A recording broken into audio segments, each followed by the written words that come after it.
Hello students, आज हम करने वाले हैं tax shifting under different cost conditions and under different markets. तो कॉस्ट कंडीशंस के अंडर हम स्टार्ट करेंगे कि टैक्स शिफ्टिंग कैसे होती है। फर्स्ट हमारे पास आती है कॉस्ट कंडीशंस हो सकती हैं तीन तरह के, increasing cost, constant cost and decreasing cost. सबसे पहले हम इंक्रीजिंग कॉस्ट की बात करते हैं। इंक्रीजिंग कॉस्ट को डिमिनिशिंग रिटर्न्स भी कहा जाता है। जब भी हम इंक्रीजिंग कॉस्ट की बात करते हैं तो इसका मतलब ये होता है कि जैसे जैसे प्रोडक्शन बढ़ती चलेगी पर यूनिट कॉस्ट भी बढ़ती चलेगी। इसका मतलब supply can be increased only at a higher price per unit cost. In case of increasing cost जो टैक्स बर्डन होता है वो पार्टली सेलर के ऊपर होता है और पार्टली बायर के ऊपर होता है, और ये डिपेंड करता है इलास्टिसिटी ऑफ डिमांड के ऊपर कि कितना सेलर के ऊपर जाएगा और कितना बायर के ऊपर जाएगा।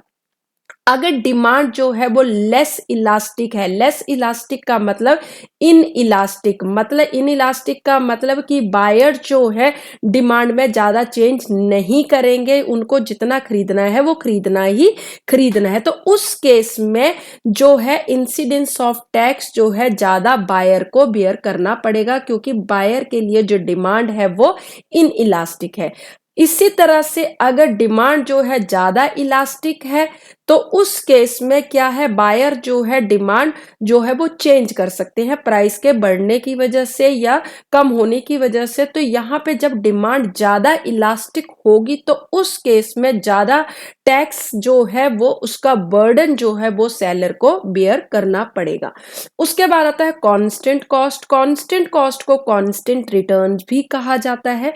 अंडर कांस्टेंट कॉस्ट कंडीशंस क्या होता है, प्रोडक्शन चाहे बढ़े चाहे कम हो उस केस में पर यूनिट कॉस्ट जो है वो सेम रहती है। तो इसलिए इस केस में क्या कहते हैं, since per unit cost remains the same even if the supply is reduce the seller will shift the entire incidence to the buyers. उसके बाद आता है डिक्रीजिंग कॉस्ट। डिक्रीजिंग कॉस्ट को इंक्रीजिंग रिटर्न भी कहा जाता है। इसका मतलब ये होता है कि जैसे जैसे प्रोडक्शन बढ़ती चलती है पर यूनिट कॉस्ट कम होती चलती है, और डिक्रीजिंग कॉस्ट के केस में जो टैक्स बर्डन है वो सारा का सारा जो है सेलर शिफ्ट कर सकता है बायर के ऊपर। अब हम करेंगे इंसिडेंस ऑफ टैक्स या टैक्स शिफ्ट कैसे किया जाएगा मार्केट्स के अंदर। यहाँ पे तीन तरह की मार्केट के अंदर हम देखेंगे shifting of tax. Perfect competition में, दूसरा आता है मोनोपोली और तीसरा आता है मोनोपोलिस्टिक कंपटीशन। तो सबसे पहले हम स्टार्ट करेंगे incidence of tax under perfect competition. जब भी हम परफेक्ट कंपटीशन की बात करते हैं तो shifting of tax incidence depend करती है टाइम पीरियड के ऊपर। टाइम पीरियड की जब हम बात करते हैं तो तीन तरह का टाइम पीरियड हम पढ़ते हैं। एक वेरी शॉर्ट पीरियड जिसको मार्केट पीरियड भी कहा जाता है, दूसरा है शॉर्ट पीरियड और तीसरा है लॉन्ग पीरियड। अब वेरी शॉर्ट पीरियड की बात करें तो वेरी शॉर्ट पीरियड में जो है गुड की ड्यूरेबिलिटी के ऊपर डिपेंड करता है कि टैक्स शिफ्ट हो पाएगा या नहीं हो पाएगा। अब गुड दो तरह की होती है, एक पेरिशेबल गुड होती है और एक ड्यूरेबल गुड होती है। अगर वेरी शॉर्ट पीरियड है और गुड जो है वो पेरिशेबल नेचर की है, पेरिशेबल नेचर मतलब जल्दी जल्दी खराब होने वाली है, तो सारा का सारा जो टैक्स का बर्डन है वो किसको बियर करना पड़ेगा, सेलर को खुद ही बियर करना पड़ेगा। क्योंकि अगर वो टैक्स की वजह से प्राइस को इंक्रीज करता है तो उसकी वजह से प्राइस इंक्रीज होगा तो उन चीजों को लोग खरीदेंगे ही नहीं या कम खरीदेंगे, जिसकी वजह से जो भी पेरिशेबल गुड्स है वो खराब हो जाएंगे। तो इसलिए सेलर जो है वो कोई चांस नहीं लेता और वो सारा का सारा टैक्स बर्डन जो है खुद ही बियर कर लेगा इन केस ऑफ पेरिशेबल गुड। अब दूसरी आती है ड्यूरेबल गुड। ड्यूरेबल गुड के केस में जो है वो टैक्स को शिफ्ट कर सकता है सेलर बायर के ऊपर, और ये कितना शिफ्ट कर पाएगा ये डिपेंड करता है इलास्टिसिटी ऑफ डिमांड के ऊपर। उसके बाद हम वेरी शॉर्ट पीरियड की शॉर्ट पीरियड की बात करें यहाँ पे, तो शॉर्ट पीरियड में जो है हमारे पास क्या होता है, जो टैक्स बर्डन होता है पार्टली बियर करता है बायर और पार्टली बियर करता है सेलर। अब if the demand is relatively elastic, मतलब डिमांड जो है इलास्टिक है, इलास्टिक मतलब बायर जो है अपनी डिमांड को चेंज कर सकता है, तो ज्यादा बर्डन किसके ऊपर पड़ेगा, सेलर के ऊपर पड़ेगा टैक्स का। और अगर रिलेटिवली इन इलास्टिक है, डिमांड अगर इन इलास्टिक है, मतलब जो बायर है उनको वो चीजें खरीदनी ही है, तो उस केस में ज्यादा बर्डन जो है बायर बियर करेगा टैक्स का। उसके बाद हम बात करते हैं लॉन्ग रन। लॉन्ग रन में सारी की सारी जो कॉस्ट होती है वो किस में इंक्लूडेड होती है, प्राइस में, और टैक्स को भी कॉस्ट ऑफ प्रोडक्शन का पार्ट मान के उसको भी रिकवर किया जाता है फ्रॉम द बायर। तो हम कह सकते हैं लॉन्ग पीरियड में जो भी टैक्स बर्डन होता है वो सारा का सारा शिफ्ट किया जा सकता है ऑन द बायर्स। तो अब हम यहाँ पे देखते हैं वेरी शॉर्ट पीरियड की अगर बात करें, तो वेरी शॉर्ट पीरियड में अगर गुड्स पेरिशेबल है तो किसको बियर करना पड़ेगा, सेलर को। अगर गुड्स ड्यूरेबल है तो इलास्टिसिटी के ऊपर डिपेंड करेगा।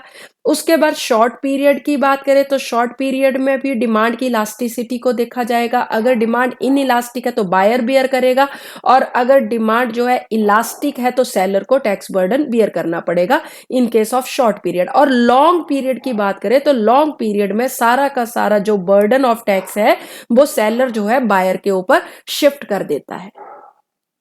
अब दूसरी आती है monopoly market and tax shifting. Monopoly market एक ऐसी सिचुएशन है जहां पे सिंगल सेलर होता है और वो सारी का सारा जो कितनी सप्लाई की जाएगी ये डिपेंड करता है मोनोपोलिस्ट के ऊपर, और जो भी मोनोपोलिस्ट चीजें बनाएगा उनका कोई क्लोज सब्सटीट्यूट होगा ही नहीं। सेलर जो होता है खुद ही प्राइस मेकर होता है और उसका प्रॉफिट मैक्सिमाइज कहाँ जो होता है, जहां MC is equal to MR होता है।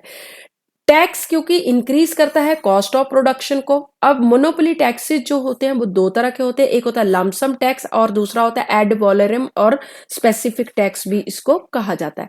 लमसम टैक्स के केस में मोनोपोलिस्ट जो है सारा का सारा जो टैक्स का बर्डन होता है वो खुद ही बियर करता है। बट एड वॉलरम और स्पेसिफिक जो टैक्स होता है उस केस में जो है मोनोपोलिस्ट जो है शिफ्ट कर देता है टैक्स बर्डन को पार्टली ऑन द बायर। अब ये डिपेंड करेगा कितना जो है टैक्स बर्डन जो है शिफ्ट किया जाएगा बायर के ऊपर इन केस ऑफ मोनोपोली, वो डिपेंड करता है elasticity of demand for the good के ऊपर। सेम फिर वही अगर इन इलास्टिक डिमांड है, इन इलास्टिक डिमांड के केस में बायर को ज्यादा बियर करना पड़ेगा, और इलास्टिक डिमांड है तो सेलर को ज्यादा बियर करना पड़ेगा टैक्स का बर्डन। उसके बाद आता है monopolistic competition.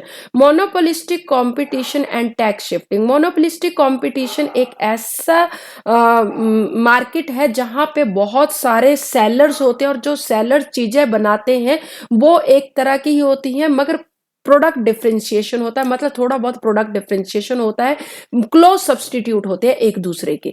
Each firm has its own demand curve, elasticity of which depend upon the extent of product differentiation. अब यहाँ पे भी टैक्स बर्डन कैसे शिफ्ट किया जाएगा मोनोपोलिस्टिक कंपटीशन में, ये डिपेंड करता है कि इलास्टिसिटी कैसी है, प्रोडक्ट डिफरेंशिएशन कितना है। अगर गुड जो है बहुत ही ज्यादा डिफरेंशिएटेड है, मतलब जो भी सेलर एक चीज बना रहा है वो दूसरे सेलर की चीज की सब्सटीट्यूट तो है, मगर प्रोडक्ट डिफरेंशिएशन बहुत ज्यादा है, तो डिमांड कर्व जो उस केस में लेस इलास्टिक होगा या फिर इन इलास्टिक होगा। तो उस केस में जो टैक्स बर्डन है वो शिफ्ट किया जा सकता है बायर के ऊपर थ्रू द इंक्रीज्ड प्राइस। मगर अब प्रोडक्ट डिफरेंशिएशन अगर ज्यादा नहीं है तो उस केस में डिमांड कर्व जो है will be highly elastic and therefore the larger incidence will be on the seller.